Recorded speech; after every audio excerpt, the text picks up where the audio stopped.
Al-Qarni, pemuda yang terkenal di langit. Kisah ini bercerita tentang seorang pemuda bernama Uwais Al-Qarni yang hidup pada zaman Nabi Muhammad SAW.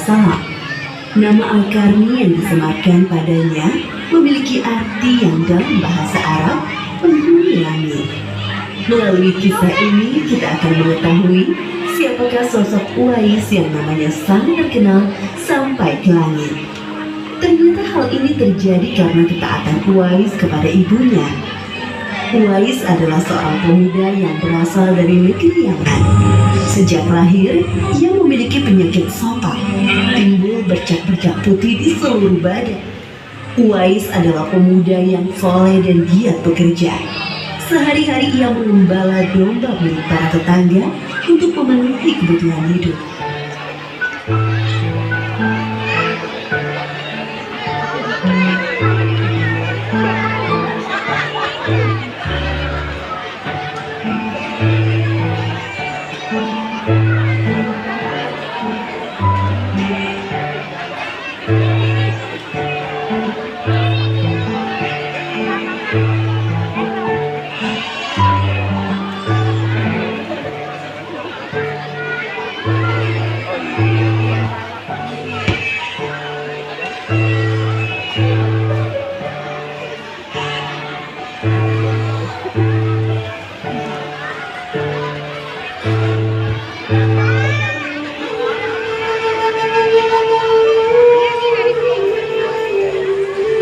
Uwais tinggal berdua dengan ibunya yang lumpuh dan buta. Walaupun hidup miskin, Uwais selalu bersyukur dan sangat menyayangi ibunya. Ia selalu berusaha memenuhi segala permintaan sang ibu. Uwais anakku, kemarilah sebentar ya. Baik ibu, apakah ada yang engkau butuhkan? Anakku sayang, mungkin hidup ibu sudah tak menambah lagi. Ada satu keinginan ibu yang ingin sekali terwujud. Jangan berkata seperti itu ibu. Katakan padaku, apa permintaan ibu itu? Sebelum saat itu tiba, ibu ingin melaksanakan haji. Mendengar perkataan ibunya, Uwais hanya termenung sambil berpikir. Aku sangat ingin mewujudkan permintaan ibu. Mohon ibu bersabar sampai saat itu tiba. Aku akan mencari cara agar kita bisa pergi ke Mekah untuk melaksanakan ibadah haji. Terima kasih, Nak. Ibu Uwais sangat bahagia dan memeluk Uwais sampai menangis.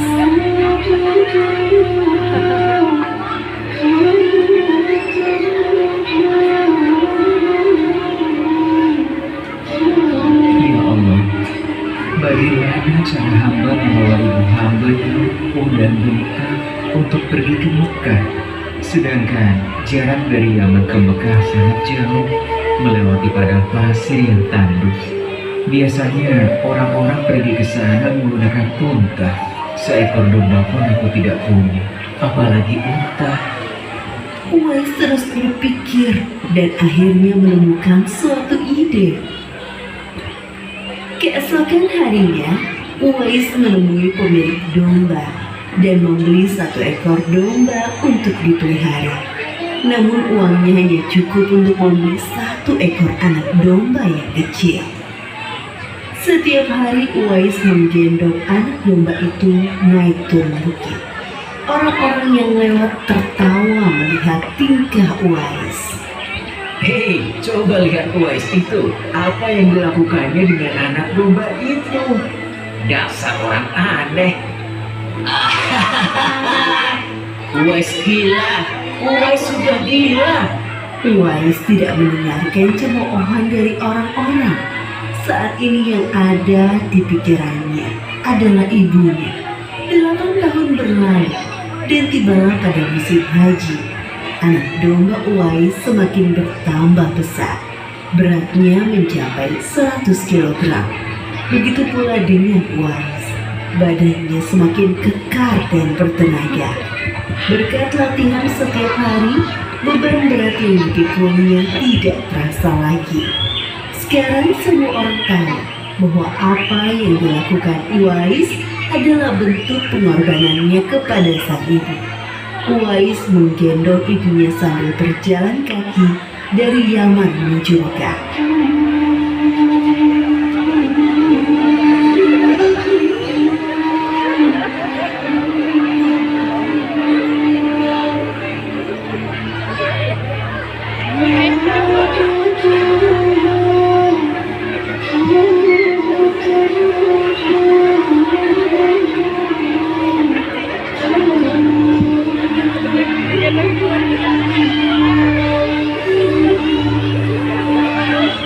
Subhanallah, alangkah besar cinta Uwais kepada ibunya itu.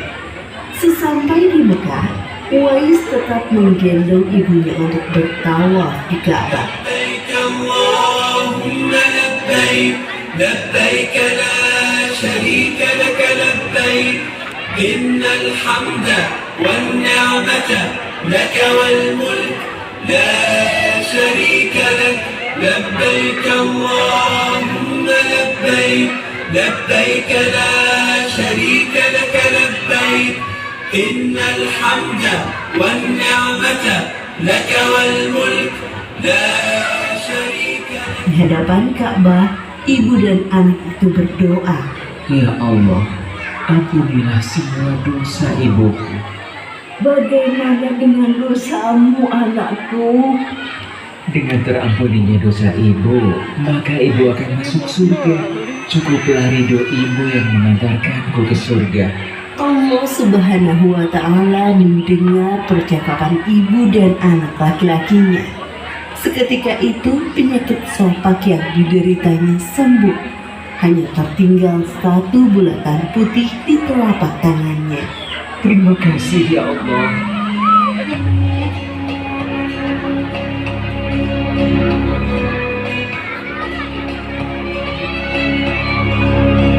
Itu pas hati dia jadi ini tuh.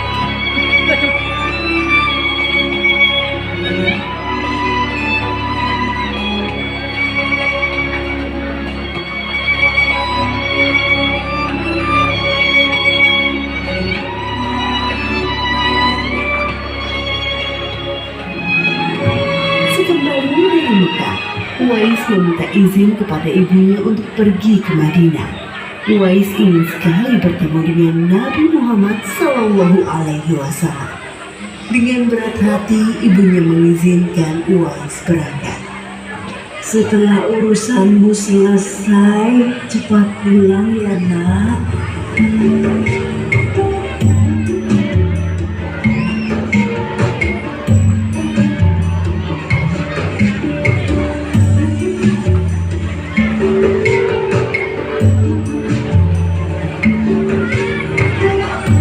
Sesampainya di Madinah, Uwais segera mencari rumah Nabi Muhammad SAW. Setelah menemukan, ia mengetuk pintu dan mengucapkan salam. Keluarlah istri Nabi, Aisyah radhiyallahu anha, seraya membalas salamnya. Apakah saya bisa bertemu dengan Rasulullah Shallallahu Alaihi Wasallam? Maaf sekali, Nabi sedang tidak berada di rumah. Beliau sedang berperang dan tidak tahu pasti kapan kembali. Mungkin sebulan atau beberapa bulan lagi. Uwais dihadapkan pada dua pilihan, menunggu kedatangan Nabi atau segera pulang ke Yaman. Bayangan sang ibu yang tua muncul di benaknya. Baiklah kalau begitu, saya pamit. Ada seorang ibu yang tidak bisa saya tinggal lama-lama di rumah. Sampaikan salam saya kepada Rasulullah Shallallahu Alaihi Wasallam jika beliau sudah kembali dari perang. Terima kasih. Uwais kembali ke Yaman dengan perasaan haru dan sedih. Di satu sisi Uwais sangat ingin bertemu dengan Nabi Muhammad SAW. Namun di sisi lain, ia sangat mengkhawatirkan kondisi ibunya. Akhirnya ia memilih untuk segera pulang ke Yaman. Peperangan telah usai dan Nabi Muhammad SAW pulang ke Madinah. Aisyah radhiyallahu anha menceritakan perihal pemuda yang mencari beliau. Nabi mengatakan bahwa Uwais adalah pemuda yang sangat taat kepada ibunya. Karena ketaatan kepada ibunya itu, nama Uwais sangat terkenal di kalangan penduduk langit. Seperti yang tersebut dalam hadis Sahih Muslim Syarah An-Nawawi nomor 2542, dikatakan bahwa sebaik-baiknya tabi'in adalah Uwais Al-Qarni.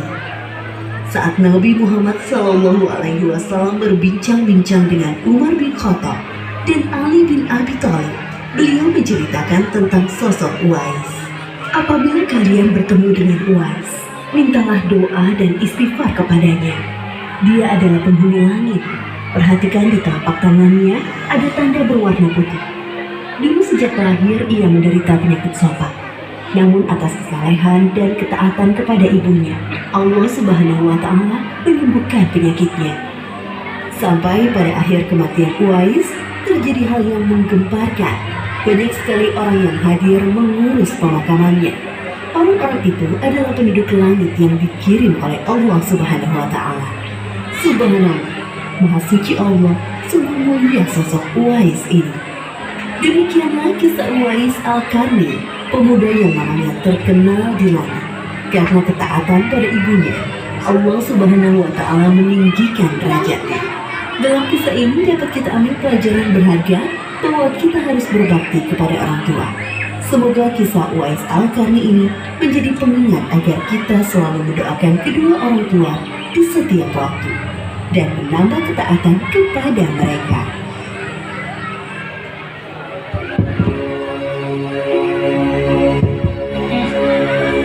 Uwais Al-Qarni, namanya tertulis di langit, tak dikenal penduduk bumi, namun ia dirindungi Nabi.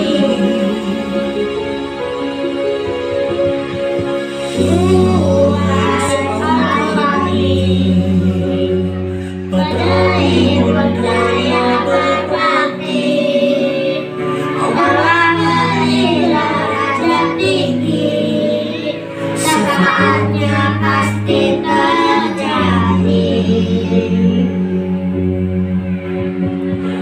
Uwais Al-Qarni merupakan ibunda tercinta dari yang menuju neraka untuk beribadah hati.